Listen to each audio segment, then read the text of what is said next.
Welcome my dear students. Today in 8th English, in Unit 1, we are going to see the poem Special Hero, written by Christina M. Kershen. This poem explains about the sacrifice and love of a father in every family. ஒவ்வொரு ஃபேமிலிலையும் இருக்கக்கூடிய father, அதாவது அப்பா, அந்த ஃபேமிலிக்கு எவ்வளோ பெரிய gift, எவ்வளோ affection வச்சிருக்காரு, இந்த ஃபேமிலிக்காக எவ்வளோ சாக்ரிஃபைஸ் பண்றாரு அப்படிங்கிறத இந்த போம்ல நமக்கு போயட் சொல்றாங்க. வாங்க போம்குள்ள போலாம். Okay students, first let us read the poem once. When I was a baby, you would hold me in your arms. I felt the love and tenderness, keeping me safe from harm. I would look up into your eyes, and all the love I would see. How did I get so lucky? You were the dad chosen for me. There is something special about a father's love. Seems it was sent to me from some place up above. Our love is everlasting. I just wanted you to know that you are my special hero, and I wanted to tell you so. Okay students, before going to the explanation of the poem, the poem பத்தி டீப்பா நம்ம பார்க்கிறதுக்கு முன்னாடி first let us discuss about our special hero. எல்லாருக்கும் அவங்களுடைய special ஹீரோவா யார் இருப்பா? ஃபாதர், அப்பா. எல்லாருடைய ஃபர்ஸ்ட் ஹீரோ அப்பா தான். ஏன்னா நம்ம அப்பாவை பார்த்தா எல்லாமே நம்ம லேர்ன் பண்றோம், அப்பாட்ட தான் நிறைய கத்துக்கிறோம். அப்பா தான் நம்மளுடைய கோல் அச்சீவ் பண்றதுக்கு ஒரு பூஸ்டா இருப்பார். நமக்கு டிசிப்ளின், நம்மளுடைய ஒரு பேக் போனா இருக்கக்கூடியவர் நம்ம அப்பா. ஸோ அப்படிப்பட்ட ஒரு மிகப்பெரிய கிஃப்டான அப்பாவை பத்தி இந்த போம்ல நம்ம போயட் பேசுறாங்க. ஸோ என்ன சொல்றாங்க அப்படிங்கறத நம்ம பார்க்கலாம். Look at the first two lines. When I was a baby, you would hold me in your arms. When I was a baby, பேபினா என்ன? குழந்தை. நான் ஒரு கிட்டா இருக்கும்போது, நான் ஒரு பேபியா இருக்கும்போது, you would hold me in your arms. நீங்க என்ன பண்ணுவீங்க? You will hold me. என்னைய உங்க கைக்குள்ள, உங்க ஆர்ம்ஸ்குள்ள என்னை பத்திரமா ஹோல்ட் பண்ணிக்குவீங்க. ஏன்னா நான் விழுந்துடக்கூடாது இல்லையா? என்னை அப்படியே பத்திரமா நீங்க ஹோல்ட் பண்ணிக்குவீங்க, என்னை care பண்ணிக்குவீங்க. When I was a baby, I felt the love and tenderness. So when you are holding me inside your arm, உங்க கைக்குள்ள நீங்க என்னை ஹோல்ட் பண்ணும்போது, என்னை பத்திரமா பார்த்துக்கும் போது நான் என்ன ஃபீல் பண்றேன் அப்படின்னா, I felt the love. உங்களுடைய அன்பை நான் உணர்ந்தேன், உங்களுடைய அன்பை நான் உணர்ந்தேன். And tenderness. So tendernessனா கைண்ட்னஸ், மென்மையா இருக்கிறது. அப்பாவோட அந்த மென்மை, அப்பாவோட கை படும்போது அது மென்மையா இருக்கும், சாஃப்டா இருக்கும். So when you hold me in your arms, நான் பேபியா இருக்கும்போது நீங்க உங்களுடைய ஆர்ம்ஸ்ல என்னை ஹோல்ட் பண்ணுவீங்க, என்னை பத்திரமா கையில பாத்துக்குவீங்க. அப்போ I felt your love, உங்களுடைய அன்பும் உங்க டெண்டர்னஸும் எனக்கு கிடைச்சது, அந்த மென்மையும் அந்த அன்பும் கிடைச்சது. அதை நான் ஃபீல் பண்ணேன். Keeping me safe from harm. நான் என்ன ஃபீல் பண்ணேன்? You are keeping me safe from harm. ஆபத்திலிருந்து நீங்க என்னை பாதுகாக்கிறீங்க, சேஃப் பண்றீங்க, என்னை சேஃப் கார்ட் பண்றீங்க ஆபத்திலிருந்து அப்படிங்கறத நான் ஃபீல் பண்ணேன். So this is the true love of a father. எல்லா அப்பாவும் தன்னுடைய குழந்தையை பத்திரமா பாத்துக்குவாங்க. குழந்தையை தூக்கி கையில வைக்கும் போது குழந்தை விழுந்துடக்கூடாது அப்படிங்கறதுல அவ்வளவு அவேரா இருப்பாங்க. ஸோ அதே தான் இங்கேயும் நம்ம போயட் சொல்றாங்க.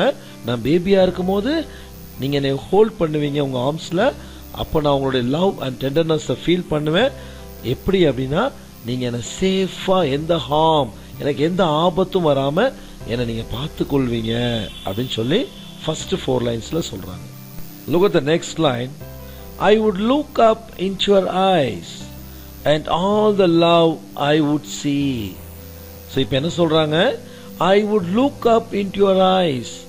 உங்க கண்களை பார்க்கும்போது, உங்க ஐஸை நான் பார்க்கும்போது எனக்கு என்ன தெரியுது அப்படின்னு பாத்தீங்கன்னா, and all the love I would see. I can see the love in your eyes. உங்களுடைய கண்கள்ல அந்த அன்பு எனக்கு தெரியுது. நீங்க அப்பாவோட லவ் கேர் நீங்க நல்லாவே பார்க்கலாம். அப்பாவுடைய பார்வையிலே அந்த அன்பு நமக்கு தெரியும்.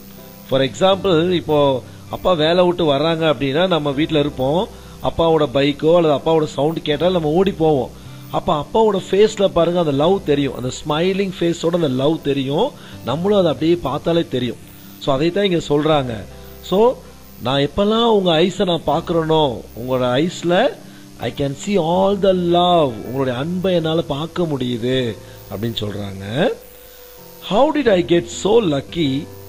You were the dad chosen for me. How did I get so lucky? லக்கினா என்ன? அதிர்ஷ்டமானவங்க. ஸோ என்னை விட அதிர்ஷ்டமானவங்க யாரும் இல்லை. எப்படி நான் இப்படி ஒரு அதிர்ஷ்டமான ஆளா இருக்கேன்? எதுக்கு அப்படின்னா, you were the dad chosen for me. நீங்க தான் எனக்காக தேர்வு செய்யப்பட்ட அப்பா. You are chosen for me. எனக்காக நீங்க தேர்வு செய்யப்பட்டவங்க, எனக்காக நீங்க வந்தவங்க, எனக்காக நீங்க கிடைச்சவங்க அப்படின்னு சொல்லி இதுல சொல்றாங்க. So I am so lucky. நீங்க எனக்கு கிடைச்சது எனக்கு ரொம்ப லக்கி, எனக்கு ரொம்ப அதிர்ஷ்டம். இப்படி ஒரு அப்பா எனக்கு கிடைச்சது ரொம்ப அதிர்ஷ்டம். ஸோ எனக்காக வந்த அப்பா நீங்க அப்படின்னு சொல்லி சொல்றாங்க. Look at the next line. There is something special about a father's love. There is something special about a father's love. Yeah, really. அப்பாவோட லவ்ல ஒரு ஸ்பெஷல் இருக்கு.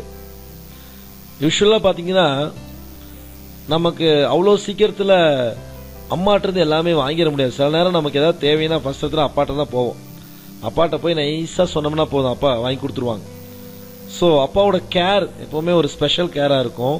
ஏன்னா அவர் தான் நமக்காக ஹார்ட் ஒர்க் பண்றார். எல்லாமே நமக்காக சாக்ரிஃபைஸ் பண்ணி, நமக்கு எதுவுமே தெரியாம அவருடைய ஹார்ட் ஒர்க்லாம் நமக்கு தெரியாம நமக்கு சாக்ரிஃபைஸ் பண்ணி நம்மள ஒரு பெரிய ஆளாக்கிறதுக்கு போராடுறாரு.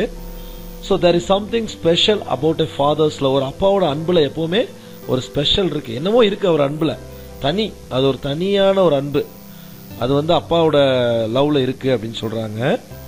Seems it was sent to me from some place up above.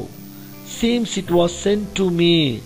எனக்காக அந்த அன்பு, அப்பாவோட அன்பு எனக்காக அனுப்பி வைக்கப்பட்டுள்ளது. அப்பா எனக்காக ஒரு கிஃப்டா வந்திருக்காரு.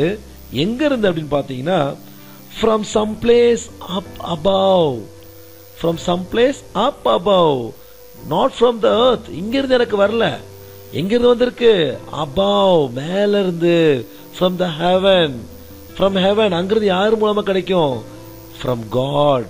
so my father is God's gift. கடவுள் எனக்கு கொடுத்த ஒரு gift தான் எங்க அப்பா. so somewhere, எங்கேயோ இருந்து எங்க அப்பா எனக்காக வந்திருக்காரு. சம்திங் ஸ்பெஷல் தான் அப்பாவோட அன்பு அப்படின்னு சொல்றாங்க.